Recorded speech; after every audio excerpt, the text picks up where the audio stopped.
Hi, I'm Simon K. Jones, and you're listening to the audio version of my newsletter. This is How to Slowly Cultivate a Fiction Newsletter Part 2. And you can listen to Part 1 if you check your feed. So there's a reason that I've used the word cultivate in the title of these articles rather than grow or any of the other icky LinkedIn-style corporate terms. Every time I've started to think of this newsletter in the context of growth, I've become less happy. It feels like a distraction. Growth for growth's sake is a soulless endeavour. I prefer to think of my newsletter more like a garden or a plant. I mean, I'm terrible at gardening, so that this metaphor maybe is not particularly good for me personally, but moving on. But that kind of thing requires care and attention, but is its own entity, and will likely do its own thing regardless of my efforts. It's slow and unpredictable, but rewarding in the long run.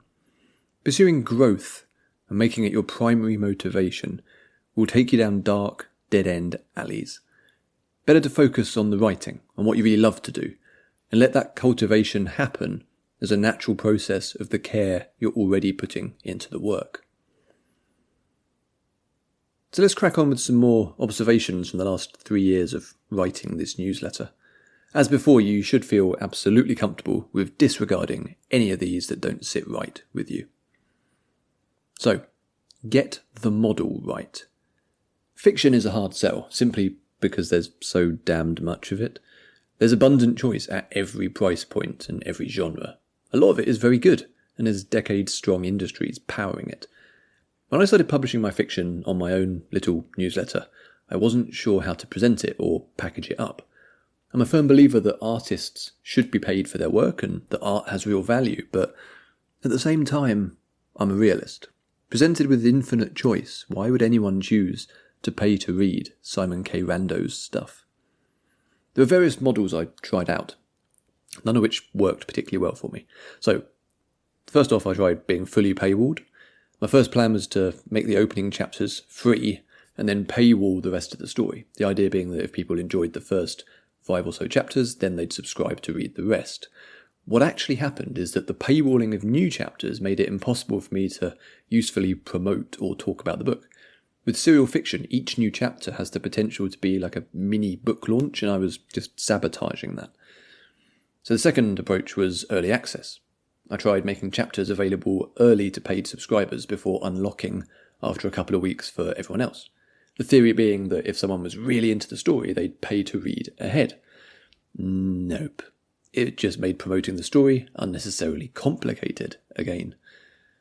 So then I tried partially paywalled. I experimented with paywalling chapters halfway down, but that always felt like the worst of all worlds. Annoying for free readers, and annoying people isn't a good way to convince anyone to take out a paid sub.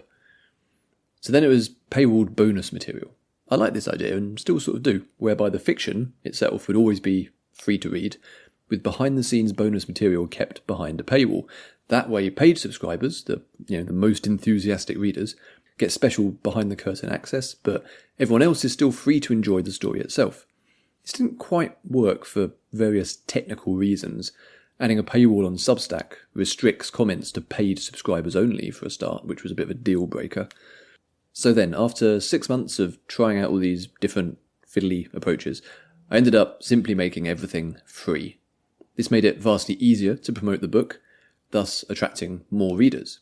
I could talk about a chapter, post a link, and people could just go and read it with no caveats or complications. Unexpectedly, this is also when I started to see paid subscriptions coming through. It confused me for a long time. Why were people paying for a subscription when the vast majority of my material was free to read? Why was making everything free seemingly more effective than paywalling it? I think it comes down to a flipping of perspective.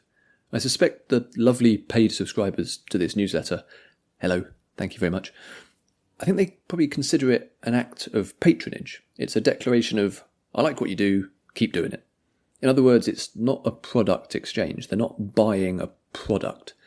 They're becoming patrons of a sort. They're invested in the process more than the output. That's my theory, anyway. It's what's worked for me. Now, I suspect that once you hit a certain level of success and or visibility, you can probably flip it back the other way. Like, people would pay to read a new Margaret Atwood story via her newsletter, for example. But for new writers and low-profile writers like myself, I'm fairly convinced that going free is the way to go, at least at first. Next up, stay on target. There's two parts to this tip. So firstly, if you can make each individual newsletter have a clear purpose, that always helps. In the context of fiction, that can be as simple as being a new chapter of a story. But if a reader is expecting to read a new chapter, I'd advise against putting a ton of irrelevant chatter above the fold. I tend to keep all of my natterings and behind-the-scenes stuff to below the chapter itself, so the readers can immediately find what they actually came for. In the case of non-fiction, it means having a focused point or question or theme. Don't try to make a post that's about 5 different things, as that will make it more difficult for it to find its audience and will confuse search engines at the same time. Secondly, be clear about your publication's purpose. If you're presenting yourself as a place to read fiction, then that's what your subscribers expect. If you're a publication that specialises in breaking news about Apple products, then that's what your subscribers expect. Suddenly mixing things up can cause confusion or annoyance. This can easily happen during major events, such as government elections. You might have a very strong opinion, but if your newsletter isn't about political essays, for example, then it's probably not the right venue. This extends to Substack Notes, in my opinion.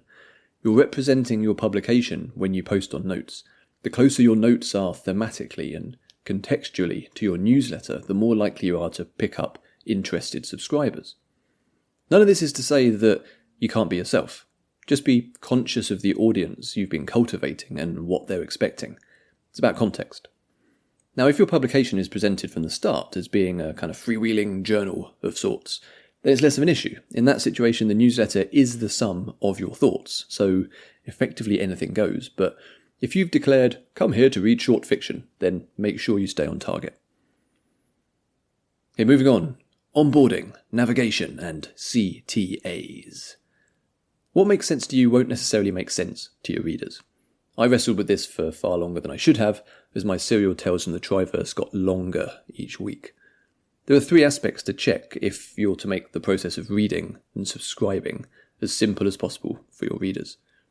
1. Onboarding. Make sure your automated welcome emails are friendly, useful, and sound like you. Don't leave them with the default text, whatever you do. In the welcome email, put links to your top articles or the first chapters of your stories, whatever will point new readers in the right direction. Number 2, navigation. On your publication's website and within individual posts, make sure your navigation is clear and simple. This is vital for long-time readers as well as new arrivals.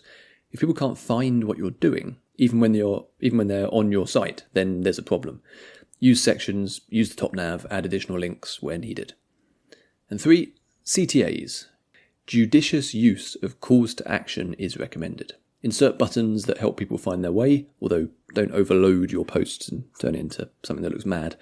And link internally in the text if relevant. Good CTAs are signposts and shortcuts for readers. Make sure they're nice and clear. So the longer you've been writing your newsletter, the more great stuff you'll accumulate in your back catalogue. Don't miss opportunities to highlight this to new readers who might not even realise what you have available. If you're working on a long serial, indexes are a big part of this. I've got a separate post all about that. I'll stick it down in the show notes. Next up, community and networking. If you've set up a fresh newsletter and don't have any subscribers yet, it can feel like screaming into the void. People will arrive, but it could take a while. A natural way to accelerate this is to engage in good old-fashioned networking. That means joining conversations that are already happening on Notes or in the comments sections of other newsletters. Don't spam links to your own stuff, just take part in discussions like a normal human being. If you're contributing interesting points, people will want to find out who you are, which will lead them to your work, and hey presto, you got new readers. In other words, don't wait for people to come to you. Go to them first and say hi. You can make a start right here, right now, in fact. Go over to the newsletter version of this and you can leave a comment. So, external promotion. Especially when you're starting out, you're going to need to give yourself a boost in order to get over the inertia of having no audience. That means going away from your newsletter and seeking readers elsewhere. If you're using Substack, that means getting off Substack and remembering that the rest of the internet exists. It's trickier now than it has been in the past. Social media is largely useless, algorithmically designed to lock users in rather than send them off to interesting links. Some platforms are actively hostile, like X, actively suppressing any post that includes a Substack link. My main tip here would be don't waste your time with social media unless you actually enjoy it. If you enjoy using platforms from Meta, X, TikTok, etc., then go for it. Just don't expect them to be particularly useful. A promotional tool I did find very useful in the first couple of years was BookFunnel. This is where you can team up with other authors to set up group promos, leveraging your collective audiences and inviting readers to check out your stuff. It's not free, but it's not expensive, and is likely to be more useful than spending your money on ads, or even worse, your time on social media.